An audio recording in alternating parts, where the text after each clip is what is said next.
So now that we have our binding turned over to the opposite side and clipped in place, it's time to do a top stitch.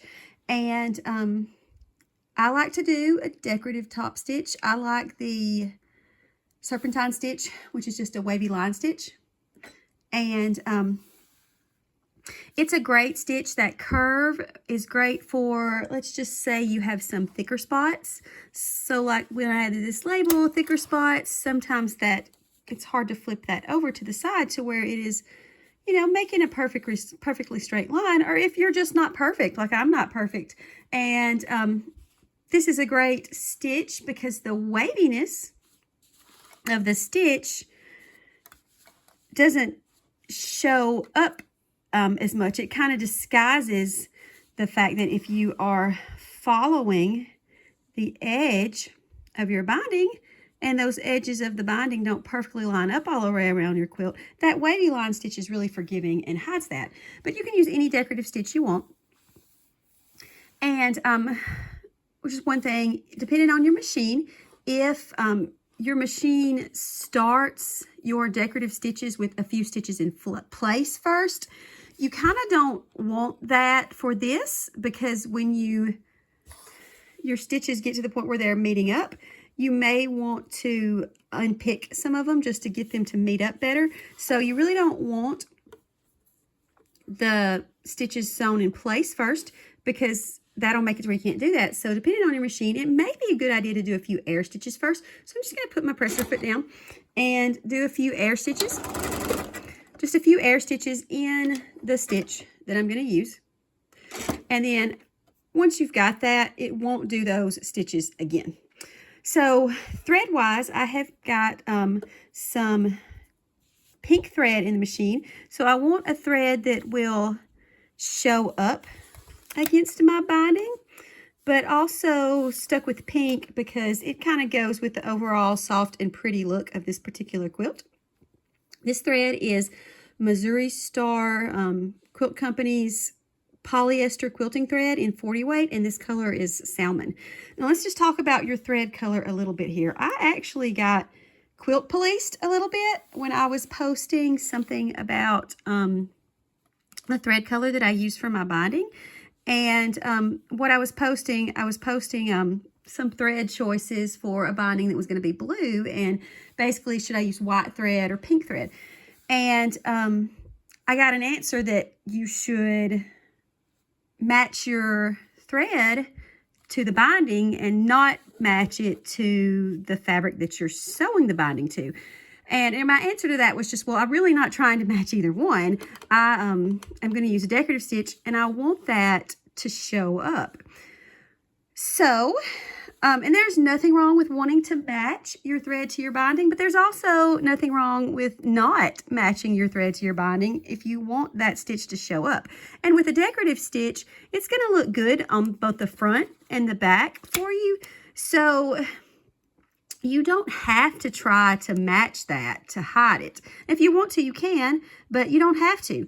So, the moral of the story with that is just do what you want to do. So let's start with our decorative stitch, and we're not going to start in a corner. We're not going to start on a seam in the binding, and we're not going to start with this one right here where I have my label on the back. We're not going to start at a point where the label is. And the reason for that is I find that if you, like these thicker parts, like the corners, the seams over these labels on the back, I find that it's actually easier to sew over those if you're already sewing as opposed to starting there. So where I'm going to start stitching is going to be about right here, so just above where my label is. So I can get my thread tails out of the way. I've been playing with them, so they're pretty long.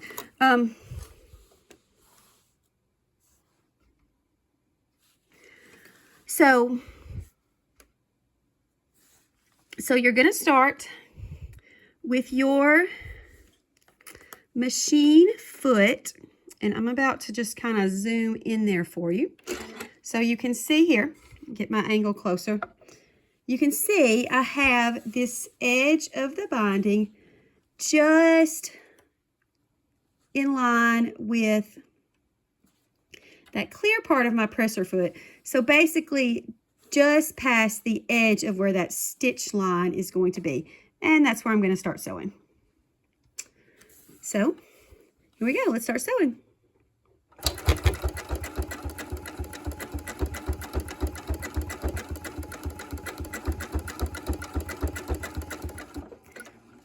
And you can definitely go slow if you need to make sure that you keep that line going, you know, fairly straight. But the nice thing about this wavy line stitch that we're doing is that it's really forgiving for that. If you're not keeping it perfectly straight, it's not as noticeable. And so you'll just keep sewing and removing those clips as you go.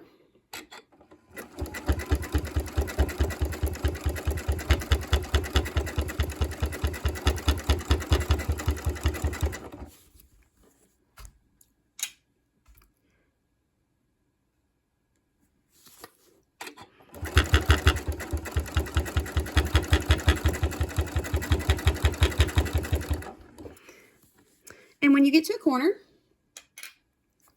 you slow down even more. And what we're going to do is we're going to sew until we are our needle has just past this part where the mitered corner comes together.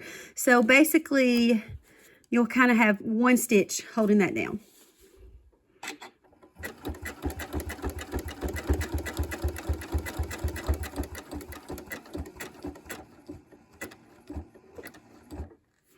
And I'm going to go one more stitch because I want one stitch to be going over that mitered corner.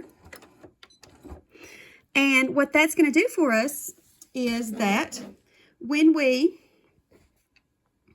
flip that quilt around, that's going to have us pretty well aligned as far as having this part of our presser foot aligned with the edge of that binding when we turn around. So we're going to leave our needle down and bring our presser foot up and turn this quilt around. So right here you can see my decorative stitches. So you can see I've got a pink that goes nice with the rest of my quilt, but also is dark enough that it shows up on that binding. And like I said, that is completely up to you whether you want that to show up or not. All right, so you see here now that we went one stitch past the part where the corners miter, they come together. We've got our binding is nice and aligned, and our binding and foot are aligned where we need them to be. So you'll sew some more.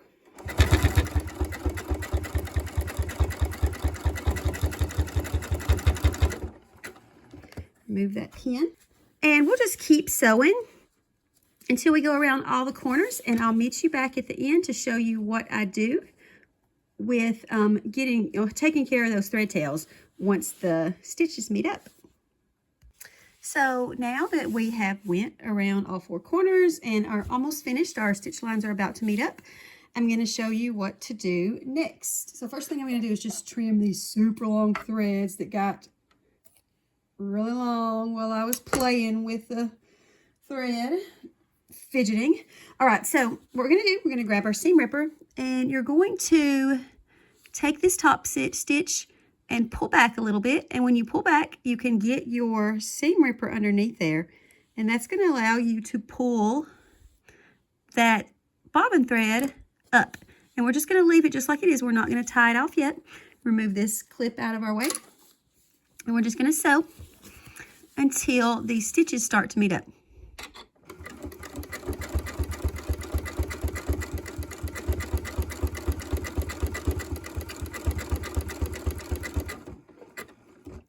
Sometimes you get lucky and they meet up perfect, and sometimes you don't, and there's really not any way to force that to happen.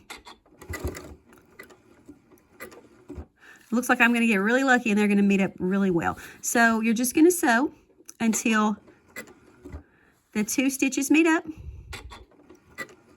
And if you need to pull back a few of these stitches from where you started to make them meet up better, you can do that. But these met up pretty good. So we're going to take our needle out and foot up. And I'm going to put these, I'm going to pull this bottom stitch up. And I'm just going to zoom in a little bit for you here so you can see what I'm doing a little better. Change that angle. All right. So with both of these stitches meeting up, we're going to just grab the thread tails from each side, and I'm just tying this. I'm going to tie it 3 times. You won't want to tie it much more than that because your knot will be too big to fit through. And then I'm going to bury these threads. So you can use a cheater needle if you want to, if you like cheater needles, but you're just going to insert this needle really close to where as close as you can get it to where one of these stitches, like to the same hole as one of these stitches. And it doesn't really matter which one. And you're gonna pull it out a little bit. So then you're gonna grab your thread tails. And if you need to cut them all the same size, you can do that, but you're going to grab your thread tails and you're going to go through the eye of that needle. So I just like to use a needle that has a fairly big eye so that that's easier to do. But like I said, you can use cheater needles if you want to. And I'm struggling here just because I'm trying to look through both the camera and the real needle. So I'm trying to monitor the camera to make sure that you guys can see it and my hands aren't in the way, and also thread through. So we're just threading all of these needles, all of these threads through the eye of that needle. And sometimes it's easier to just do them one at a time, or if you want to do them all at a time, whatever you want to do, just so long as you get them all threaded through.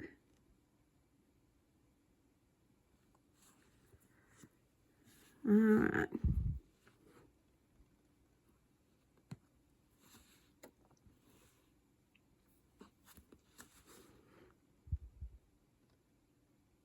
And this is the same principle as if you wanted to, like as burying your thread.